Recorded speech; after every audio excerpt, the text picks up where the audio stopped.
I want to be the runner that I wish I saw when I was in high school because I needed somebody like me in this sport. So that's what I'm going to keep doing. Are you running a marathon? Oh, I could never run a marathon. Are you sure about that? A marathon? That's like 42 kilometers, 26 miles. I don't understand those people. That used to be me. But not anymore. Welcome to the Marathon Podcast. My name is Kristian Warwick. Warwick runs on Instagram, YouTube. Really happy to have you here. Thank you so much for tuning in to this episode where we are having Jess Donohue on.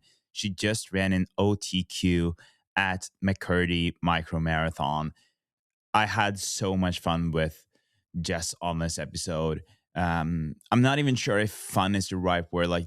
There are so many more words to describe this. I was inspired. I learned a lot. And I was kind of left with a feeling that this is going to be great for everyone listening. If you are struggling to get your mileage up there, listen to this. If you feel like you don't necessarily have the correct body shape to be running, listen to this. If you feel like you can't combine strength training and running, listen to this. And also, if you are on the verge of giving up on your dreams, listen to this. Because Jess just ran a 2:34 marathon, and she's had a bumpy road to this 2:34 marathon. She started running marathons fairly late, and she ran her first one last year, also at McCurdy, 2:40, obviously showing her potential. She's had so many stress fractures. It's kind of crazy that it's even possible to get back from that.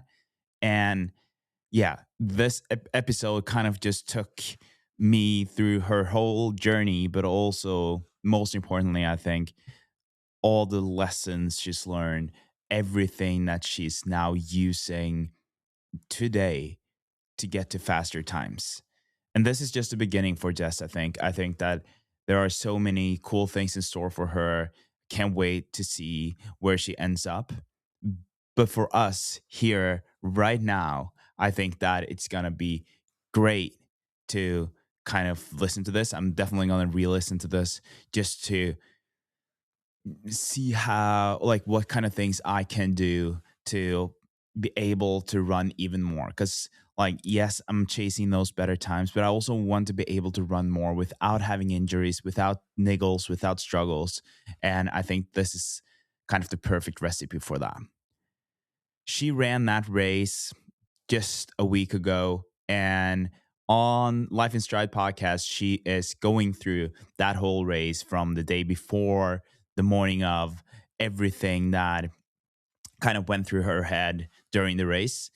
That is a super useful, interesting conversation. I really recommend heading over to that podcast if you want that recap of the race. In this episode, we're trying to touch on some other things that are more like historical, more things that she did leading up to her running career in general. And so I hope and think that these two episodes really complement each other.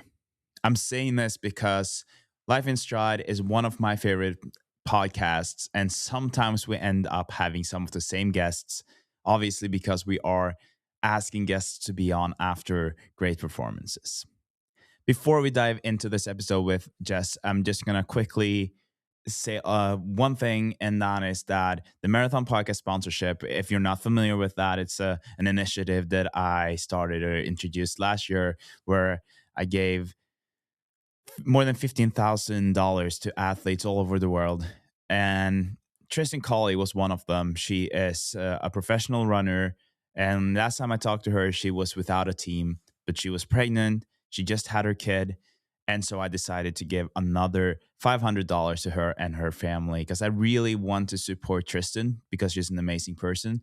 But also with everything that we've seen lately in terms of women, pregnancies being dropped by sponsors, I just kind of want to make a statement, I guess. And I understand $500 is not that significant when you look at like a full year or whatever, but I hope that this can help them with some of the investments that they will have to do going forward with a little child.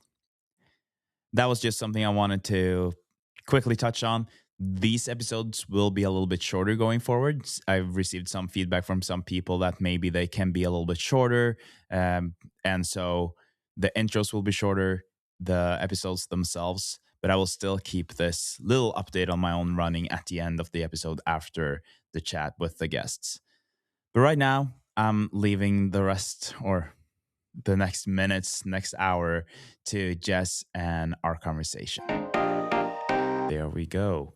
Jess, welcome to the Marathon Podcast. Like I just told you, I'm so happy to have you here.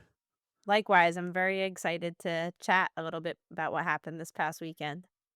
Yeah, because I think I want to start with the question that I was just about to ask you. Sure. Now that just before we started recording, and that's like you ran a fast enough marathon to qualify for the OTQ. Did it live up to the expectations? That feeling of qualifying or running that qualifying time? It was a little weird because I was pretty tired, obviously, because it's the end of a marathon. So in that moment, when I had imagined it, I imagined having a lot more energy and being able to celebrate a little bit more. So it took me actually a couple minutes of having crossed the finish line for it to have fully sunk in. I think I almost had a delayed response. When I crossed the finish line, I was very excited. I was obviously celebrating, but it took about, like, 3 minutes for the waterworks to really start coming on, and then I think I cried for at least an hour straight. Wow. Can you say something about? I think I know the answer to why you're crying for an hour after, but can you say something about why you think that is and why this means so much to you? For sure. I mean, this definitely was not a given for me. Getting to this point with my running career was not something that was I mean, it's not promised for anybody, but it was not easy. It took me, I think, about a decade to figure out how to do this and how to do this well. And the last 2 years of my life have been incredible in terms of the different opportunities I've created for myself, and naturally, over the last 2 years, this felt like the appropriate progression, but it took me a really long, long time to get to this point mentally and physically, and to be able to have had that moment with so many people who were so, impactful in that journey was unbelievable. Hmm. And I remember like I was first introduced to your name when you were first on the Life in Stride podcast. Maybe I don't know if it's a year ago or a bit Yep, less.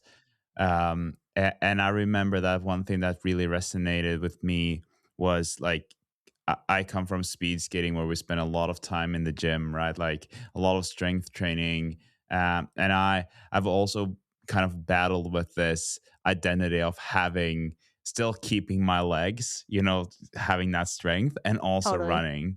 And I remember you were talking about how if I remember correctly, you were kind of talking about how important it was to you to also be able to prove that you could combine those two things. And I know that that is something that you've been doing, and it's not necessarily the very classic route to an OTQ. So will No, you say something about like that as well? Because I know that yeah, you just said it. Your relationship to running has been kind of like on and off in terms of everything, totally. and how important has strength training been to you? But also, why do you think that it works so well? Totally. Yeah, you nailed it right on the head. My relationship with running has fluctuated a ton over the last decade. I joke, I think I've broken up with running more times than I've been in relationships in my life. It's been one of the most earlier on in my 20s. It was like the most toxic relationship I think I've ever had. Um so it took me a really long time to figure it out. And a lot of what I went through stemmed from I had a really bad eating disorder growing up, and I had no bone density by the time I graduated from college. I was diagnosed with osteopenia, which is something that postmenopausal women end up getting diagnosed with when they're in their 60s and 70s. And that's typically when people start breaking hips and having like serious bone injuries, and that's not something you want when you're 20 years old. So part of my ability to get to where I am now has been, one, fixing my relationship with my body, and two, building up my strength and my bone density. So, strength training has been extremely important for me. And also, taking time away from the sport has been important for me. And I think that it's a little taboo to hear people say that because right now, especially with the way running is on social media, everyone's go, go, go, more, more, more. Like, everyone's trying to do the absolute most.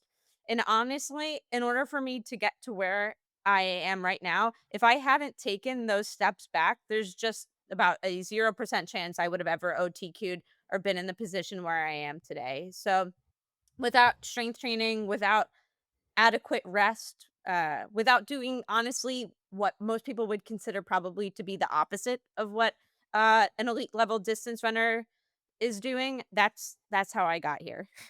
Hmm. I think that this is going to be, or definitely a big part of our conversation today. Sure. But it could be that there are some people listening now who are very intrigued, but they still don't really know who you are. So why don't you present yourself a little bit, like who you are, obviously as a runner, but also who you are outside of running? For sure. So, I'll start with outside of running because it also plays into who I am as a runner. So, for my job outside of running, I am a strength training coach. I am a personal trainer and I love coaching people. I love working with people. I love teaching people how to lift weights because, like I already mentioned, without strength training, there's a 0% chance I'd be doing all the badass stuff that I am doing right now. So that's a really important part to who I am as a person. And as a runner, I have been running on and off since I was in high school. So, uh, almost 18 years of on and off running. I think honestly more time off than on. But I ran in high school at a very high level. I went to a school here, on Long Island in New York, and I was a part of a very high performing high school team here. We actually even have an ESPN article written about us. So, Oh, wow. I ran for North Shore High School. I have to this day right now, I still actually have a national record from high school. I was on the, 4 by 1,500 meter, indoor national record holding team in high school. So I was very quick in high school, and I was recruited to run for the university at Albany, where for my 4 years there, I was stuck in an injury cycle that lasted my entire 4 years, in college. So I would get really fit, and then I would get injured, and I would cross train like a lunatic, probably more than I should have been, and I would come back in incredible shape, and I'd start competing again, and about probably 2 to 3 months later, I would end up with another stress fracture. And between high school and college, I accumulated around 10 stress fractures, 3 of which happened at the same exact time. And it was an insane period of time, and I graduated, with a ton of eligibility left, but I was so demoralized by the time I got to my senior year of college that I had no interest in continuing to pursue, running because it was just so difficult for me, and it was difficult for a long time after that. So when I graduated, I would try to run again, and same thing, I'd end up getting hurt. So I ended up, during this time, needing to scratch that competitive itch, so I got into CrossFit, which literally changed my life. I learned how to lift a ton of weight, and I got really strong and put up some really, I think, honestly impressive times for somebody, sorry, impressive weights for somebody who's as small as me. And that honestly was the period where I improved my bone density the most. So I was squatting, deadlifting, doing all this stuff, and I was able to get healthy and strong.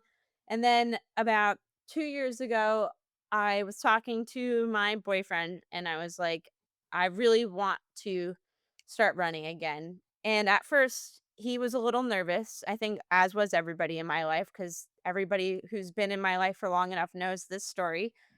And I decided that I was just gonna start running again, and it was just gonna be recreational. That's what I told everybody at first.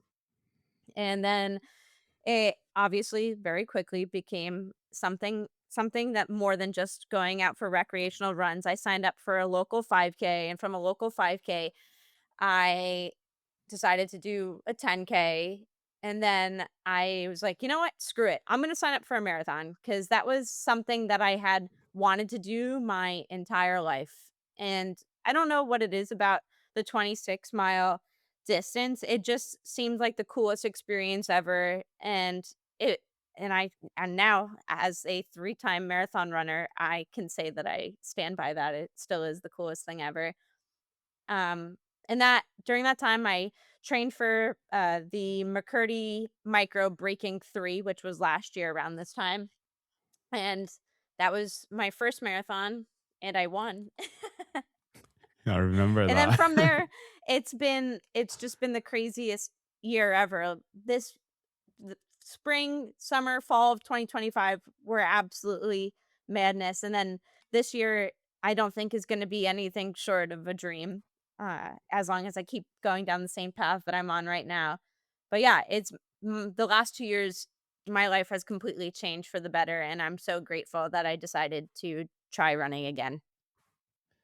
Yeah, because the first thing that like comes to mind for me when you are talking about this, and you hear a lot of athletes who are kind of regardless of the level they've been at, that kind of heartbreak and that sorrow, grief that comes with stopping. It Mhm. sounds like that was the case for you as well. I was never stepping away from the sport was not something I ever wanted to do because running honestly is my first love. It was the first thing that I ever fell in love with in my life. When I was in high school, I just absolutely fell in love with the sport. I loved the feeling of going for a run, and that's truly what pulled me back to it every single time that I wanted to. I just couldn't figure out the formula for myself. And for the longest time, I just thought I was broken. I thought there was no Mhm. hope. That's it. Like I'm just broken. I'm not able to run. And then I learned that that's not the case. I just needed to figure out how to move the pieces into the right spots. I think for a lot of people who struggle with injury, they keep trying to that game that, like, they give babies where they put, like, the square in the square hole and the circle in the Yeah. circle hole? You're trying to shove a square in a circle hole, and that's not gonna work. Like, you need to find the right blend that's going to work for you, and it's not gonna be the same from person to person. What works for somebody might not work for me and vice versa, so finding that blend that works for you, and that doesn't mean that you won't eventually be able to do cool stuff. Like, if you asked me 10 years ago, "Jess, would you be doing double threshold workouts?" I'd say, "No, my legs would probably fall off and I'd have 10 stress fractures again." But now I'm doing that stuff. So it takes time to be able to do all the cool stuff. You have to earn that, but you have to start by finding that right formula for your body to make it work. I think so. Now we've been talking for almost 13 minutes, and I think this is kind of like the best 13 minutes I've ever had in terms of, first of all, for me to be inspired, but also for the listeners. I think that they're like, well, I need that formula. I need to understand, and I Totally. want us to circle back to that. But before that, I would love to hear a little bit about these last 2 years. Oh, Um, totally. Also, I saw that my non-alcoholic beer is in frames. Just have to emphasize that it's non-alcoholic. I'm trying to get more carbs, so non-alcoholic beer is what I'm I love that. getting. I love that. Uh, but I think that it would be interesting to hear a little bit more about your marathon journey, because now you obviously told us about your journey with running and the McCurdy marathon that you've it was. So this was the second time that you did that. Second time in Uh, a row. yeah, This I yeah. actually when I going into the spring, this was not a race that was on my radar. It wasn't something I was anticipate having to do, and I'm sure we'll talk about, how I ended up here, but yeah, this wasn't initially the race that I had planned for myself this spring. I wasn't planning on running a spring marathon. My fall marathon didn't go how I wanted it to, so I needed a redemption race, and I knew that I had run fast there before, so might as well run it back again. Yeah. And that first one, like for that first block that you did, I, uh, like you were saying, you kind of just ended up deciding to do that marathon after years of having this difficult relationship to running, or at least your body not really letting you run in that way. Totally. How was it to train for your first marathon, that build? How did your body Yeah. react? And yeah. I think people, when they think of marathon running, think that you have to run 100 miles a week, and that's just like not the case at all. Like I already mentioned, you have to make it work for you. There's so many ways to get to that end goal. So I hired coaches and they worked with me, and I actually ended up peaking for my first marathon at 59 miles a week. So pretty Mhm. low mileage, I would say, for marathon running. I know people do less, so I'm not gonna sit here and pretend that that's the lowest volume you've probably ever heard. I know people do less than that, but that's what I was able to build up to and peak at, and that that build got me a 2:40 and change marathon. And going into that race, my coaches at the time told me like, "Hey, let's start off with the 2:50 pacer and let's just see what happens." Because for me, I really my main goal was to finish, obviously, because it was my first marathon, but I also wanted to walk away having had a good experience. But I don't have a chill bone in my body, so I got on the starting line and I started off with a group of people who said that they were gonna run 2:45, and then I immediately started running 2:40 pace. So, yeah. This is like a common theme with me. Sometimes listening is not my best skill, but I'm working on it. I'm self-aware. But, Well, it seems like it's working out for you, though. well, it's working out now because 'cause I'm a better listener, but Yeah. I ended up getting a 2:40 off of that, and that was super exciting because I honestly the 2:40 last year, I think was in the moment, almost more exciting than the OTQ because I truly had no expectations going into that race. I just wanted to finish. I wanted to have fun.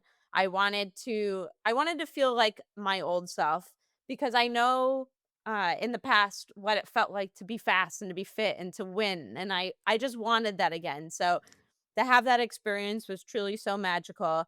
And again, my family was there, my friends, my boyfriend. It was amazing. So that was truly just the most exciting experience ever. But I finished that and I was so hungry for more. And I mean, I am right now. I've it's only been hasn't even been a full week. And I texted my coach on Wednesday and was like, "Hey, I haven't stopped thinking about running. So we need to have a conversation soon." Um, so yeah, that was the first one. Yeah. And you mentioned that you peaked, was it what did you say? 59 59, 59. 59 miles per. And I think that, you know, 240 is still like a super fast time. Most runners will not be able to relate to that either. But that being your first marathon, I guess like that first marathon block might be very interesting to people, for people to hear more about Sure, in yeah. terms of that. And especially like you said, it was not that high of mileage. Mm-mm, Will you just quickly take us through what that training looked like? Obviously, we know the mileage, but also like what kind of workouts did you have, for and sure. also how did you implement the strength training to that first build? Yeah, it was, honestly, it was a very basic build. Did we did 6 days of running a week. I was off every Sunday, which I didn't nobody told me as I got faster that I was gonna lose those off days, but that's okay. We'll get to we'll get to that in a little bit. So I was off every Sunday, and my long runs were always on Saturdays, and during the week, I would do most weeks, it was, weekday workouts. I would do something on Tuesday and Thursday. If I did a workout on Thursday, my long run was just a long run. It wasn't a quality long run. We would just get the volume in. But if I was gonna do a workout on Saturday, we would, usually get rid of the Thursday workout, and I would save that for Saturday. Not all of my long runs were high quality long runs, like I mentioned. They were just like get the mileage in, and they would range anywhere from 16 to 20 miles. I never went higher than 20 miles in that build. And I did during on Tuesdays, it was usually some shorter intervals, like something like 400 up to thousands. I would do Ks.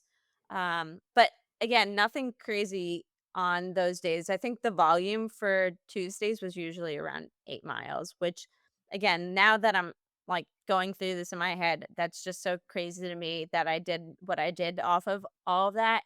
And then Thursdays, if I was doing something on Thursdays, it was usually slightly longer intervals, so maybe some more like threshold type stuff, anywhere from 1200 Ks, 1200s up to mile repeats or longer steady tempo work.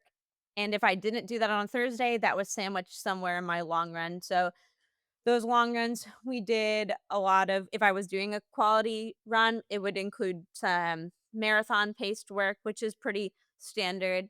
Um, a lot of like big chunks at marathon paced work. I remember the one workout that I did before the race where I was like, "Oh, I actually think I'm gonna run really fast." And remember saying to my boyfriend after this one, I was like, "I think I'm gonna win." And he's like, "Okay, let's just get to the race and like get to the starting line and make sure you have a good time." And of course, I'm like, "No, no, but like I'm gonna win." So that was I did 12 miles, and they wanted me at the time, my coaches wanted me to run 6:15 mile pace, anywhere from 6:15 to 6:20 for 12 miles, and then that day, I ended up averaging, like, 6:05, and I was like, "I think I can run a lot faster," and, of course, the coaches that I was working with at the time were like, "That's a little quick, like, we don't want you to run that pace on race day because you might blow up." Super valid. Honestly, if I were an outside person looking in and I didn't know how crazy I was, I would probably agree with that. Um, but I went out there and I just kind of went for it, which I wouldn't recommend to everybody to do on their first marathon. I definitely resulted in the last 4 miles of that race feeling like an absolute like slog to the finish line, but yeah, that was pretty much that whole build. Every Sunday was off. I would do my long runs on Saturdays, and that was it. Easy runs the other days, not the non-workout days. And what about strength training here? Because this Mhm, is something that I feel like for the build heading into your 234 marathon, then you've already proven to yourself and the people around you that the strength training works. You can combine it, all of mhm. that. And since it's a bit untraditional, the way that you are combining strength training and running, how did you implement this into your marathon block, and did you also feel like you met any resistance from like your coach or Mhm. anyone around you when wanting to do My that?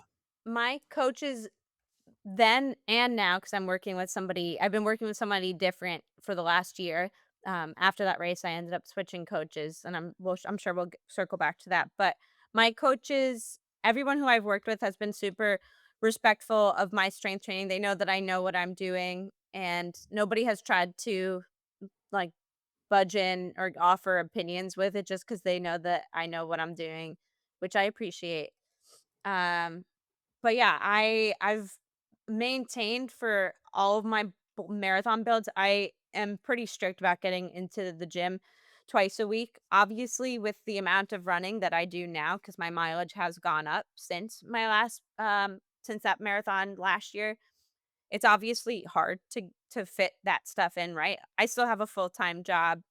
I'm still a normal person trying to fit in strength training on top of, 80-mile weeks and stretching and PT sessions. It's a lot. So, 2 times a week seems to be my sweet spot when I'm not working or training super intensely. Like, hopefully, the next couple of weeks, I might try and throw in a third session just so I can build up some more durability during my off season. But it's been uh consistently twice a week, and every time I get in the gym, I'm hitting full body. I love for myself and honestly any runners that I'm working with, lower body wise, I'm always doing either big compound lifts or unilateral strength. So squat, deadlift, single leg stuff. I love that.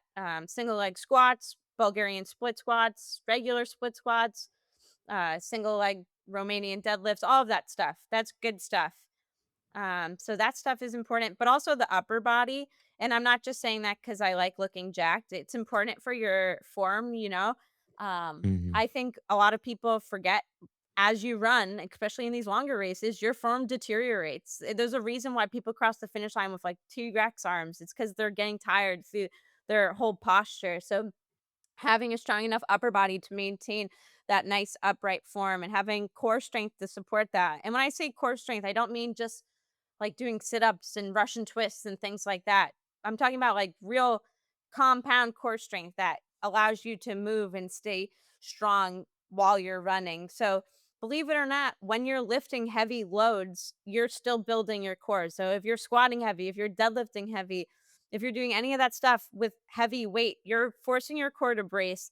That's going to help you stay strong through that midline. So, as much as, uh it's really fun to, like, post videos of me doing, like, fun sit-ups and cool things like that. That's not the stuff that always moves the needle. It's really the big compound lifts and all of that unilateral strength I just talked about. That stuff's so important. So, that's what I try to get in twice a week minimum.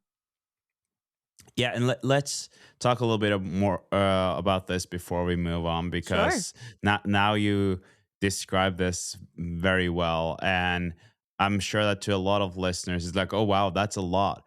So, Mhm. like for someone who is getting into strength training or who's trying to get like two strength trainings in every week, do you have two different strength trainings so that you don't end up having like 2 hours in the gym every time you go, or maybe you are going 2 hours, I don't know, but like No, for no. someone who's kind of trying to get the feel of strength training, how long should a strength training be? How much time should you Mhm. actually spend in the gym, and how would you structure it?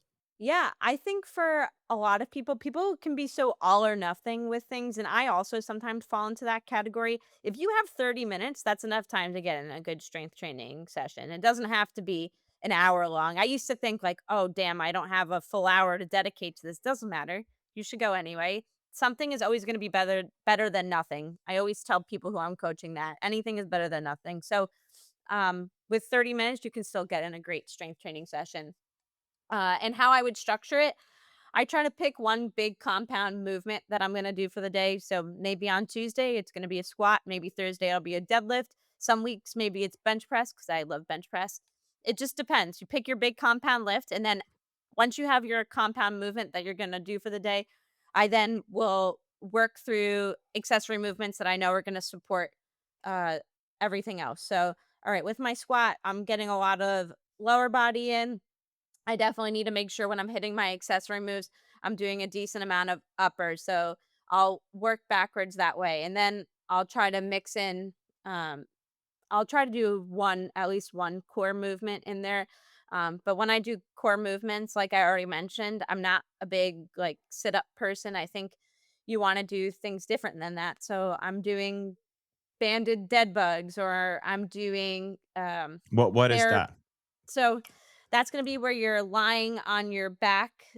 You'll have a band that you're holding with your arms, and then you're gonna alternate moving your legs in and out. And you're gonna feel that through like your whole core and your lower core. So those hip flexors too, that's another thing you want to work.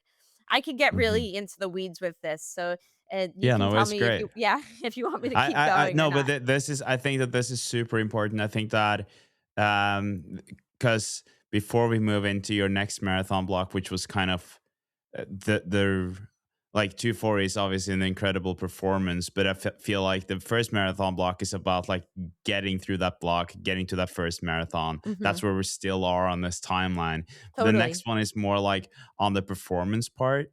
Hmm. And I think that this one is like what we're talking about now is with the strength training, and what clearly kind of helped you to run and to be able to run consistently, and like you Hmm. said, to be able to get to the point where you're running double threshold and stuff Totally. like that. That is something that a lot of people are really struggling with. They're struggling Hmm. to kind of find that way of yeah Hmm. of running consistently. And so Totally. these exercises that you talk about, or these priorities, I think that they're so important to kind of learn, or at least to be aware of, and then you can just blame yourself for not doing it if you're not. 100%. I think a lot of people also run into trouble with the training and the staying healthy because they don't have somebody outside of themselves to talk about their training with. I can't stress the importance of having a coach. And I don't know if that's a controversial concept in a time where people are like all about the AI training plans, but there's something so important about having another person who you can just bounce ideas off of and talk to about your training. And there's a lot of people out there. I'm not saying this because I'm trying to push myself as a coach, but I'm saying this because truly what moved the needle for me the most was outsourcing my programming to somebody else because I know how to train people, but sometimes when it comes to training myself, I forget that rules exist when it comes to, making sure that you're staying healthy and not overdoing it.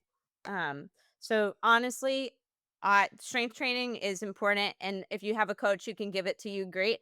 But also, just having a coach for your running programming too is so important, and I can't stress that enough.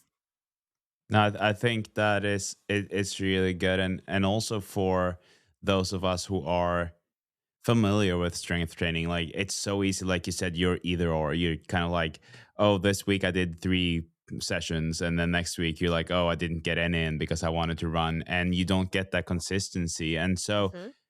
I think that one of the easiest way to get into the rhythm of doing it is kind of like what you said, to accept that okay, 30 minutes is enough. So I Totally. can potentially just do this in the morning before going to work. Although you might not Mhm. have time for a proper run, you can still hit the gym on the way to work, or if you have a home gym, you can do it at Mhm. home. Um, Mhm. and then you did mention that you usually focus on one of those big core, or like if you have a leg set, having a leg exercise, you will focus on that one. So say that squats. What does that look like for you as a runner? Do you how many repetitions? How many series Yeah. do you do? So for me as a runner, I mean, back when I was doing CrossFit and I was trying to get as strong as possible, I was building up to pretty heavy numbers for me. I try to lift heavy, but I keep it probably a little bit more moderate than I do max effort. So I'm usually working in a rep range anywhere from, I would say, 3 to 8 reps, and I'll do anywhere from 3 to 5 sets depending upon, what else I have going on in that session. So that's kind of how I structure that, and then I will usually in between the squats, rest is important. It's always good to rest, especially in between big compound lifts, because it takes about 90 seconds to 2 minutes for your muscles to fully recover before you make that next lift. I will sometimes mix in if I'm feeling a little short on time and I need to kind of superset, so bounce back and forth between 2 exercises, I'll pick another exercise to pair with the squats that isn't going to tax my ability to squat. So maybe I'll throw in an upper body move there. Maybe I'll do some dumbbell lateral raises, or maybe I'll do some single arm rows with a dumbbell, or maybe I'll even put in a core movement there. It kind of just depends. And that's how I find a way to keep my lifts efficient so that I don't feel like I'm wasting time, because I'd love to be able to just sit down and scroll on my phone, but I'm a pretty busy person, so, I don't have the luxury of doing that when I'm in the gym. So I will oftentimes pair exercises together, hit those 2 movements, rest for, like, a minute, and then go again. Hmm.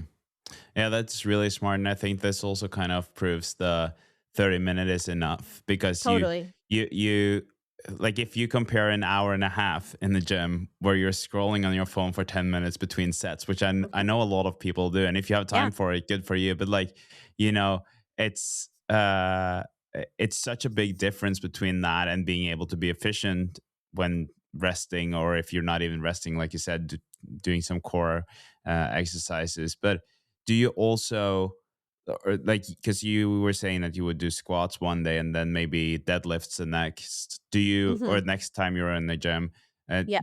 do you also sometimes combine that so that you have both deadlifts and squats on the same day, or? It depends. So I in a lift day, I will, like I said, I keep usually one big compound movement. Maybe one of my accessory movements is still a squat, or maybe it's still a deadlift, like a hinging exercise.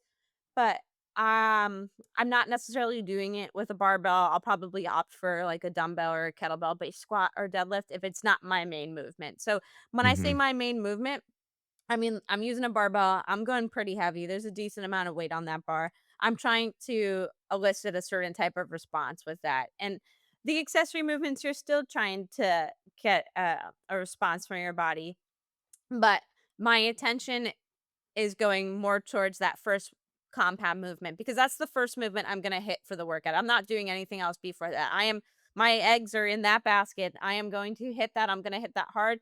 And then after I'll I'll throw in the other stuff. And that stuff, like I said, it can still be a squat or it can deadlift, it can be bench, it could be whatever it is that you want it to be. But I make sure that whatever the main move is for the day, that's happening first so that you are able to hit that hard with maximum intensity and get the response that you want from it.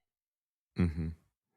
And would you say that it is enough for most people if they were to kind of think of this as um, you have deadlifts one day and then you have squats the next session, and then obviously fill it in with like you said, core exercises, other things to supplement. But like if you think of that as like the core part of the workout, the Mhm. deadlifts, the squats, are those enough, or would you say that you need to add more things as a runner?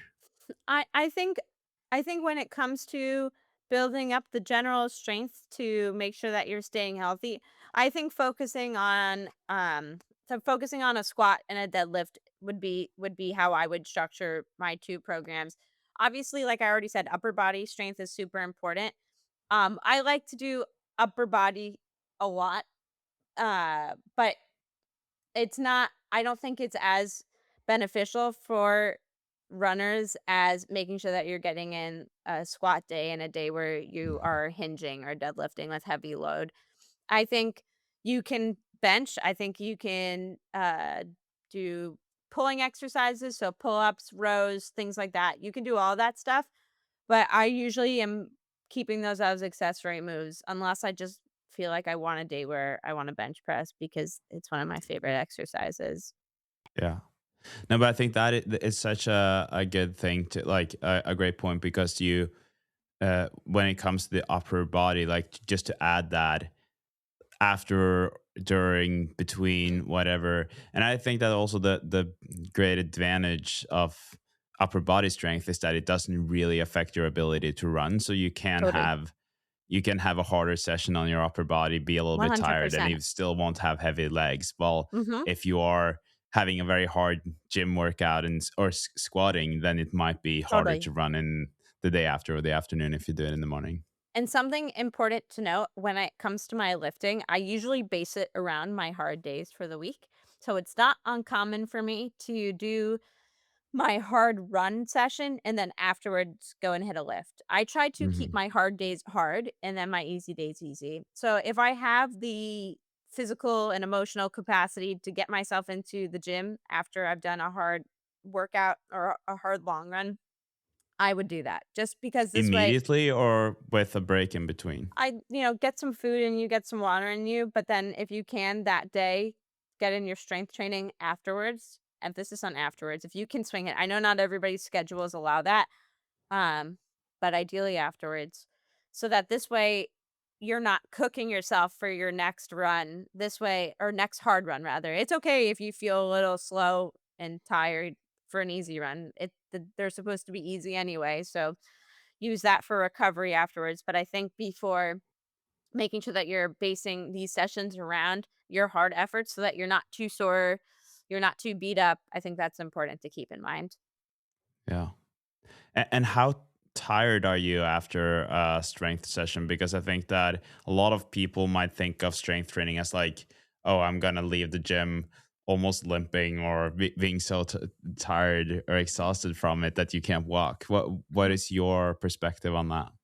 Definitely not the case. I think people, again, this ties back, and I know I said this before, people love to do too much. It's less is more with a lot of the stuff we do. You need to find that sweet spot. I think you should walk away from, honestly, most sessions, including running sessions, not totally feeling like you went to the well. Like you do want to feel like you still can, go about living your life without, limping around or uh needing to go lay down right away. Obviously there's expectate or exceptions to that rule. Like when I do my peak long run in my marathon block. That's gonna cook me. I'm gonna be tired after that.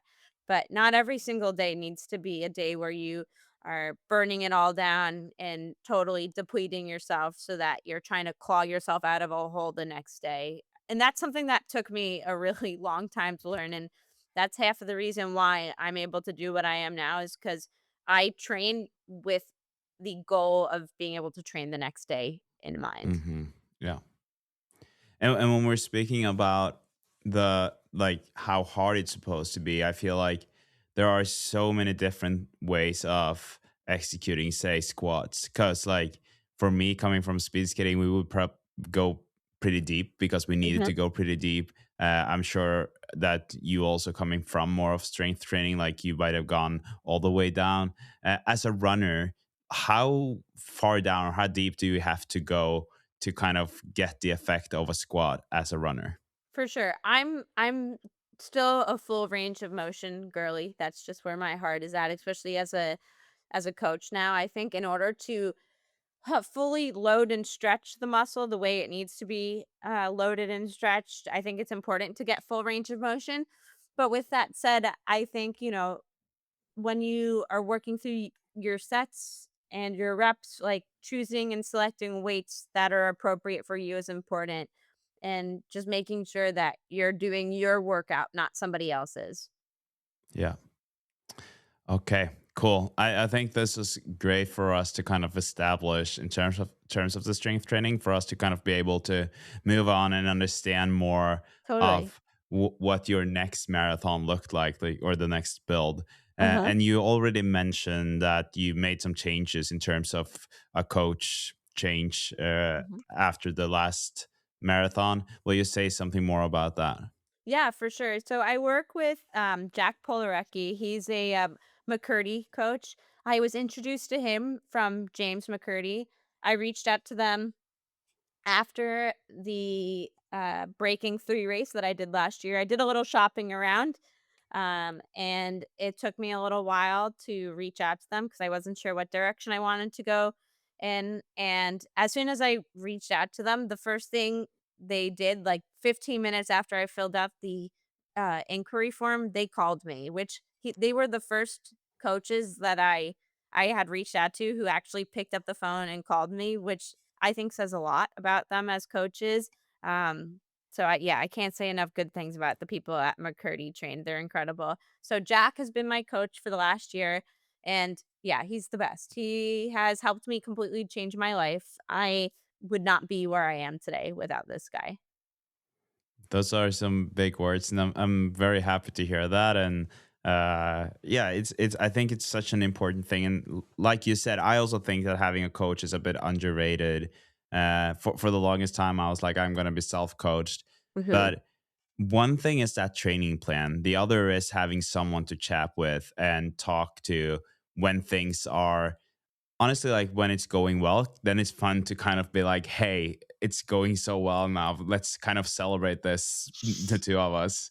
Mhm. But also when things are not going so well, to just be able to have someone's voice telling you it's okay to relax, chill right now. You need some Totally. rest.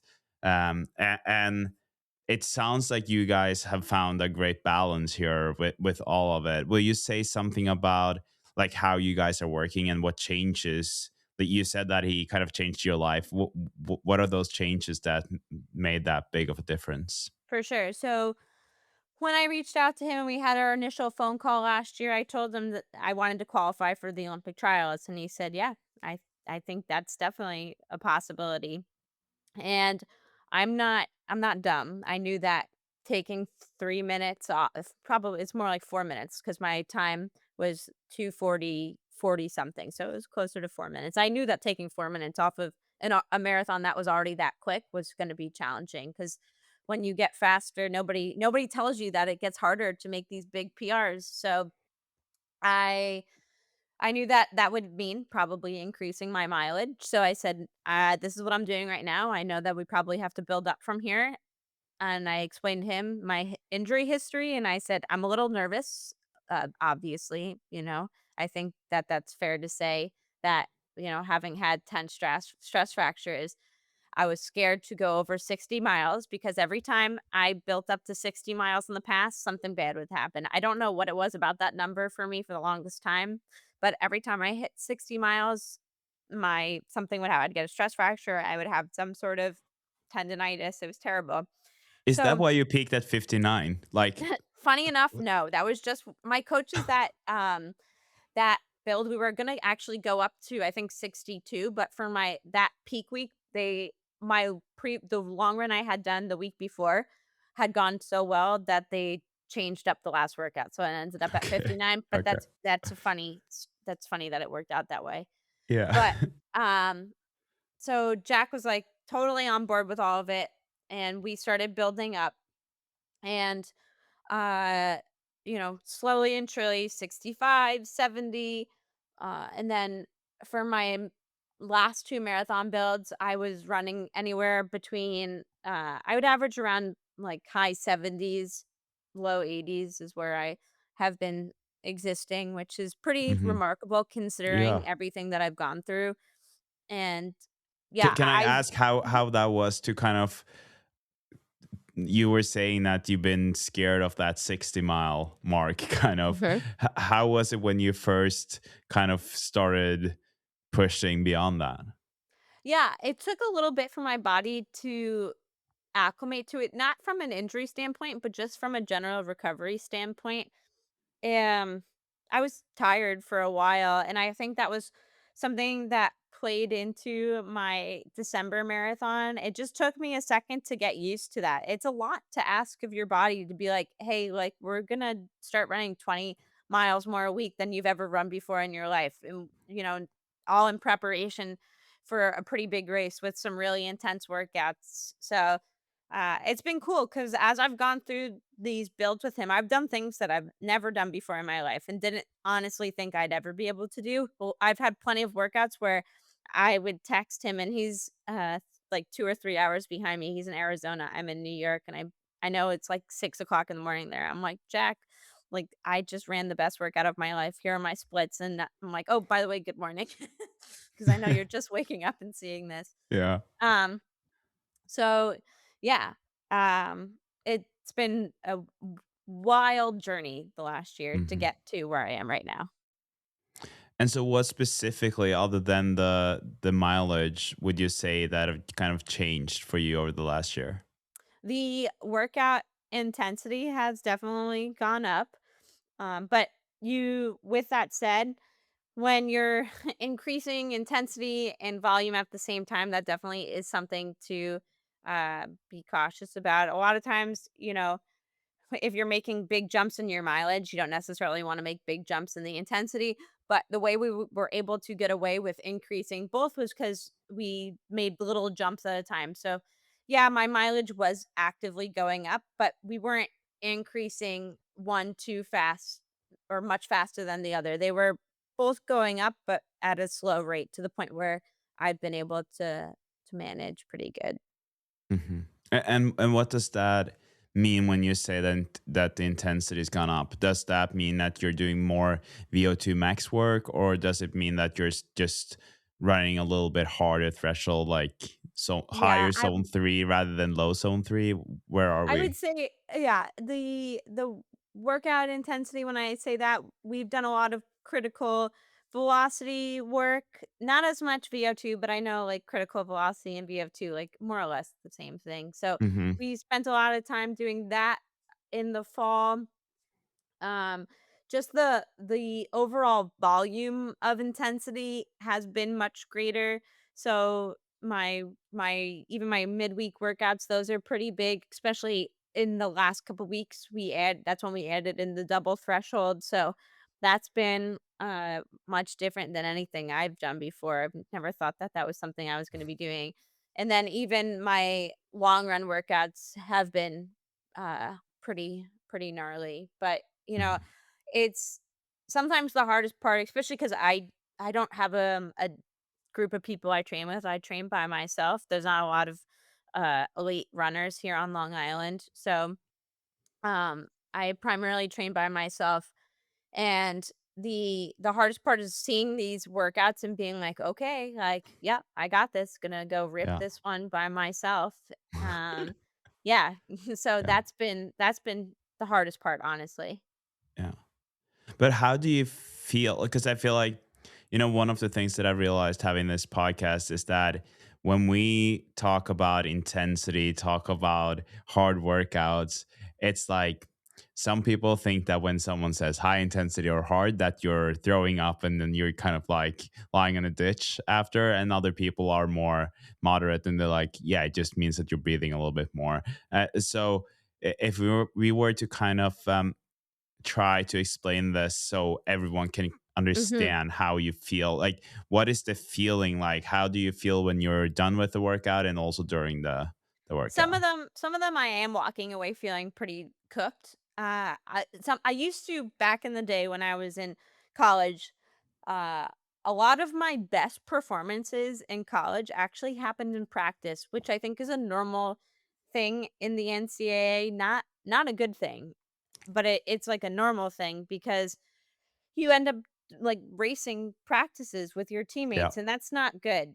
That shouldn't be happening, and I think that was also something that got me in trouble.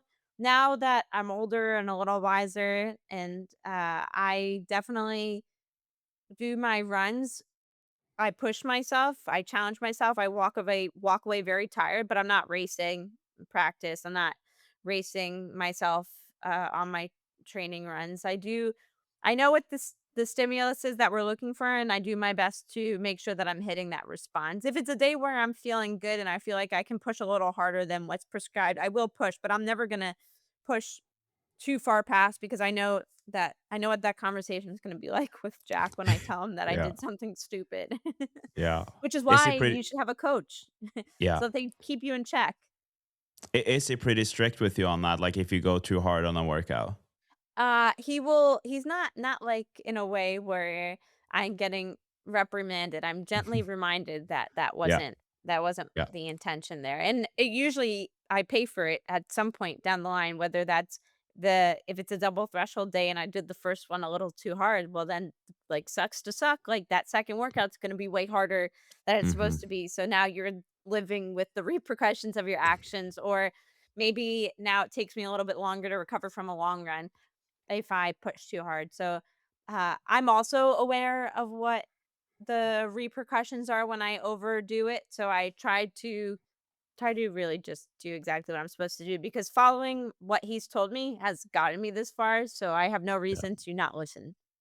No, exactly. And I think that is definitely the mentality you should have when working with a coach. When you make that leap into like, okay, I'm gonna be coached, you need to trust that person because otherwise there's no use in having a Hmm. coach, right? Totally. So with the mileage increasing like that, and like you said, kind of more mileage also in the workouts or bigger workouts, uh, your easy runs, have you had to adjust them to run even easier to kind of handle all of this, or what has that been like? So I'm not a big zone person. I don't No. I yeah, I don't know. I get a little aggravated when people are always like, make sure you stay in zone 2. Like, all right, Hmm. like screw off.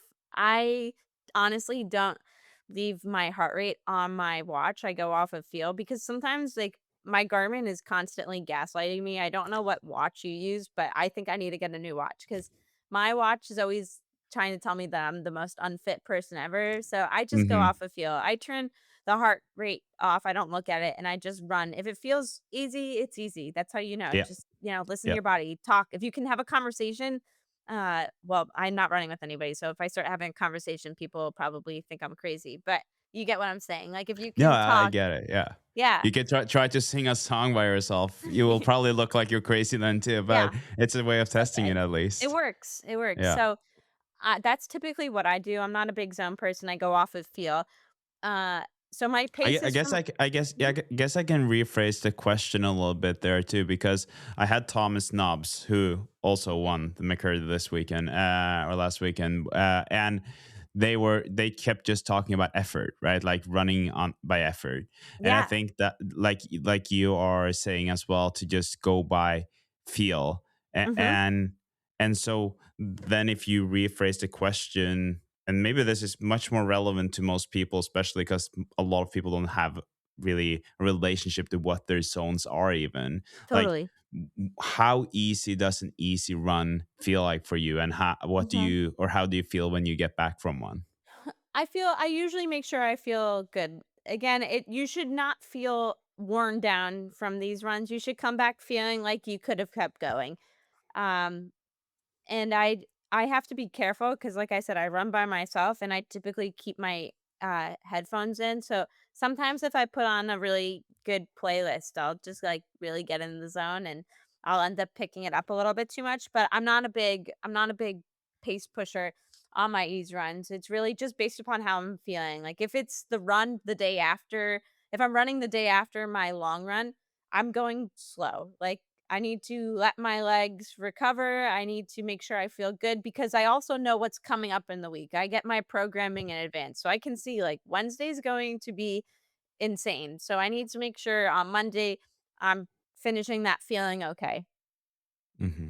I think that's a great way of looking at it. And I think that you can kind of compare your workouts or long runs to like a race or a competition. You would never push yourself Mhm. a lot the day before, at least not like long efforts. And so, like, making sure setting yourself up for success for workouts and races, I'd say, is kind of the same thing.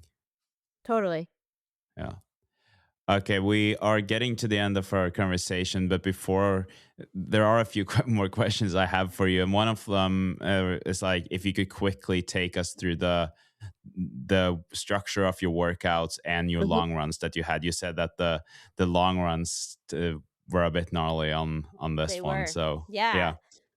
One workout in particular, this is the one that I finished and I was running with somebody on this one and I literally turned to her after the first set and I was like, "I'm qualifying for the Olympic trials next in 2 weeks." And she said, "Yeah. Yeah, you're going to qualify." Uh and it was 3-mile warm up, 2 sets of 6 miles at marathon pace, 1 mile easy in between, and then a 3-mile cool down, and yeah, I finished that, and I finished the first one, and I said, "Yeah, I'm gonna get the standard in 2 weeks." And, Wow. the pay I ran the goal was 5:55 pace average for those 6-mile chunks, and then on the last mile of the first block, I was able to hit a 5:45, but I knew I could go faster, I just didn't want to because I knew Jack was gonna see it, and he was gonna be like, "What the heck, Jess?" So then Hmm. I did my 1 mile easy, but I keep the easy mile honest, I'm not uh, like, shuffler. So that 1 mile Hmm. easy was probably around, like, 7-minute pace, and then Yeah. my last 6-mile chunk, I averaged 5:40 something because my Wow. last mile, I was able to rip a 5:38 at the end, which is funny because I ended up dropping a 5:37, at mile 21 of the race this past weekend, so it was, like, foreshadowing for what I was gonna Hmm. do in 2 weeks, so, yeah, that was, again, one of the best workouts of my life. Wow. And that was kind of, so was that a part of your, I guess that was a little bit of a long run before, with some work in it before the Mhm. race. So that's kind of Yep. like a tune up kind of thing, That was or yeah. definitely a that was a Sunday workout, and we did that, so that was 3 weeks out. So that was Hmm. my 2nd to last long run. So I did that, and then the next weekend was my last long run, and then the week after that was the race. Yeah. And so that is obviously one that is, first of all, very impressive to hear about, and it kind of explains why you were able to run so fast last weekend. But uh, so overall, if you look back at the block, uh, what were your workouts like? What did they look like? We already talked about the intensity, but Sure, yeah. Wednesdays were a little bit more threshold half marathon type work, and those we alternated between one week would be double threshold and then the next Wednesday would just be like one big workout. So I would hit a double threshold day. So AM would be longer intervals, so anywhere from Ks up to mile repeats for me, and then in the evening, it was anything from a 400 up to 1,000-meter intervals. So I would do that, and that would be a lot of that work was at half marathon pace, Hmm. and then on Sundays, all of my Sundays were quality long runs. I did not do any long runs in this build that were not quality.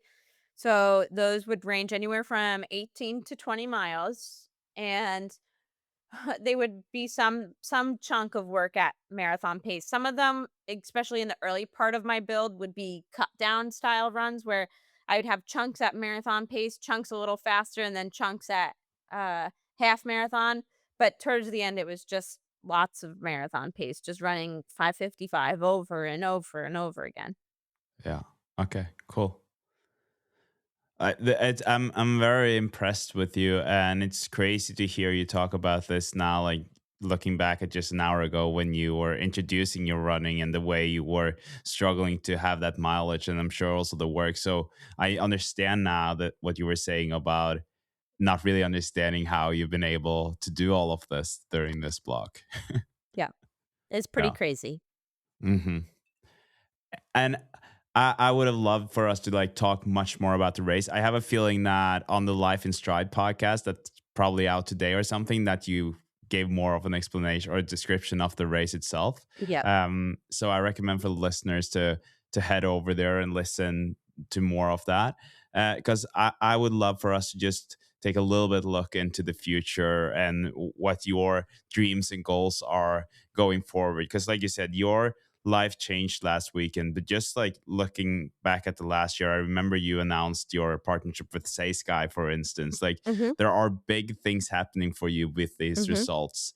And so I guess like the question that there are two questions in one. Like, one is like, what does the future look like for you now? As what I would say, like it looks like you're about to be a professional runner, right? Like you, It's getting I'm it getting close. I didn't know yeah, that you're that was until this past week, I didn't know that that was a possibility. no, so that is now like you see that that is a possibility, and then I'm sure you also have dreams and goals of your own that are totally like regardless of the world outside, but like for you as well. So if you were to just look into the future, what do you think that holds, and what do you want it to be For like? sure. Yeah. I'm see myself sooner rather than later being a sub 2:30 marathoner. And I know that I walked away from this past weekend with some time left on the table. Um and that's okay. I went to this race with the intention of getting the OTQ standard, so I was not trying to mess around and just run uh, a true race. So I definitely gamed it, and I probably could have broken away a little sooner than I did with my race. So I know I left some time on the table. My coaches seem to think that there probably was 90 seconds left to play with. I don't know. I mean, that it felt pretty hard, so I don't know if 90 seconds feels a little bit big, but with that in mind, I know that if I continue to, like, put my head down and keep grinding in the next year, I think I can get to that 2:30 barrier, Hmm. and that's what I want for myself. And that's aside from I'm not even talking about professional contracts and things like that. I'm not gonna sit here and pretend that I haven't dreamed of being a professional runner since I was in high school. I would love that for myself, but even if that's not what happens, I just wanna keep going and I wanna keep getting better. I said this the week before the race that if I hit the standard, great. Now my goals are just gonna get bigger, but even if I didn't hit the standard, nothing changes. I still wake up every single day with the same goal of being better than I was yesterday, and that's exactly what I'm gonna keep doing. I'm gonna keep showing up, I'm gonna keep getting faster, and I'm gonna keep proving to myself and people around me that even though I know on the starting line, I don't look like every single runner who's standing next to me. I know I'm a little bit more muscular, I'm a little bit more built, but, like, I belong and other people who look like me belong in the space, and I want to be the runner that I wish I saw when I was in high school because I needed somebody like me in this sport, so that's what I'm gonna keep doing. Wow, that's powerful. Thank you. I love that. Yeah, I almost got I've been very emotional the last week, so you almost Yeah. got me with that one. No, but that is, yeah, me too. I think that it's so good because like I was thinking about that when I saw the videos of you. I was like, this is amazing because you prove that you can have like an athletic body in the way, like, because obviously strength training and runners, like, people who are combining that, you do see that, but Mhm, the way you are doing it, it's like you can go to the gym and you look like you are a weightlifter, and then you go mhm, to the races and you might not, like you said, look like any other runner, but you're still performing and you're running like better totally. than the people who would you would think that would run fast. And I think that is such, like, setting such a great example to for younger girls, but honestly, like, younger athletes in general. Mhm. I could stop if even if I stop lifting, I would personally never look like the people who I'm on the starting line next to. That is just not how my body is made. And for the longest time, I hated it. It chewed me Hmm. up inside that I did not look like everybody else. And I'm not going to sit here and pretend like when I show up sometimes to these bigger races that it doesn't mess with my head a little bit, but I know what I'm capable of and I know that I earned my spot to be on those starting lines and I'm not going to let anybody uh stop me from achieving what I know I'm capable of doing. So I'm just gonna keep showing up and being a badass. I love that. And you said that your life has, like, changed over the last week, or the I Mhm. guess, like, the last year in a lot of ways. And I mentioned that Say Sky deal. What has, like, from the outside, how have the reactions been, and have you had brands and stuff reaching out to you after last weekend, or what is it like when you run that fast? Yeah. There's definitely been a lot more conversations that I didn't even know I was gonna be having this week. Have had discussions and talked about, the possibility of having an agent now. Have had to think a little bit about what my next marathon's going to be. I'm not ready to announce that yet, but I do think I have an Hmm. idea of what that's going to be. um, Having to think about races, and again, because I don't have an agent right now, trying to figure out what fields I belong in and where I want to go and what I want to do and what I want the next couple months to look like. So it's been a lot. And initially at first I finished the race and everyone's like, "Okay, like enjoy your week off, enjoy your time off." And I'm like, "What do you mean? Like how am I supposed to relax now?" I got home from the race and I was pacing around my apartment and my boyfriend's like, Hmm. "Please just sit down." And I'm like, "I can't relax right now. I don't know." I know that when I finished, I knew that I had open doors for myself. I just didn't know what doors were open. So that's been kind of what this week has been about, has been figuring out my what my life is gonna look like for the next couple months, what I want my life to look like for the next couple months, and how I can make that happen. So, yeah, I don't have it entirely figured out yet. I definitely have a better idea than I did Monday. That Hmm. right now I have a better idea, but I'm still figuring it out, and I'm still, having conversations with people and open to having conversations in case anybody's listening. Yeah. Awesome.